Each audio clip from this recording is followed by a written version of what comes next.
இந்த பதிவு வந்து சீடர்களுக்கு அரசியல் ஆசான் அப்படின்னு சொல்லிட்டு தான் பின்பற்றக்கூடிய தலைவர்களுடைய ஃபோட்டோவை போட்டு கீழே கமெண்ட் போட்டிருந்தாங்க. அவங்களுக்கு தான் நம்ம பிறந்ததுலேருந்து நமக்கு வந்து யாரோ ஒருத்தவங்க கற்றுக் கொடுக்குறாங்க. சரிங்களா? நடக்கிறதுக்கு, படிக்கிறதுக்கு, எல்லாத்துக்குமே வந்து அம்மா, அப்பா, ஆசிரியர்கள் அப்படின்னு யாரோ ஒருத்தவங்க நமக்கு கற்றுக் கொடுக்குறாங்க. ஆனால் அரசியலுங்கிறது வந்து யாரோ ஒருத்தவங்க கற்றுக் கொடுக்கக்கூடியதா அப்படின்னு கேட்டால் கிடையாது.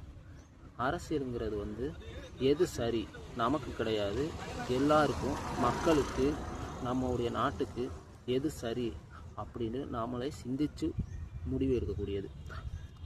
உங்களுடைய அம்மாவுக்கு, அப்பாவுக்கு உங்களுடைய தாத்தா பாட்டி வந்து கற்றுக் கொடுத்துருப்பாங்க. சரிங்களா? இது இப்படி தான், நம்ம வந்து நம்மளுடைய சமூகம், நம்மளுடைய சாதி, நம்மளுடைய பொருளாதாரம் இப்படி தான் இருக்கும் அப்படின்னு அவங்க கற்றுக் கொடுத்துருப்பாங்க. இவங்க அதை பின்பற்றியிருப்பாங்க. அவங்க உங்களுக்கு கற்றுக் கொடுப்பாங்க. உங்கள் தாத்தா பாட்டியோ உங்கள் அம்மா அப்பாவோ தப்பாக இருந்திருந்தால் நீங்கள் சிந்திக்க மாட்டீங்களா? அதே மாதிரி உங்களுடைய தலைவர்கள் இருக்காங்கல்ல, அவங்க கற்றுக்கிட்டு வந்த விஷயம் தப்பாக இருந்திருந்தால் நீங்கள் அதை அப்படியே கண்மூடித்தனமாக நம்புவீங்களா?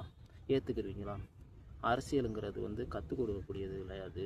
எல்லாருக்கும், நம்மளை சுற்றி இருக்கிற எல்லாருக்கும் எது சரின்னு நீங்கள் சிந்தித்து முடிவு எடுக்க வேண்டியது.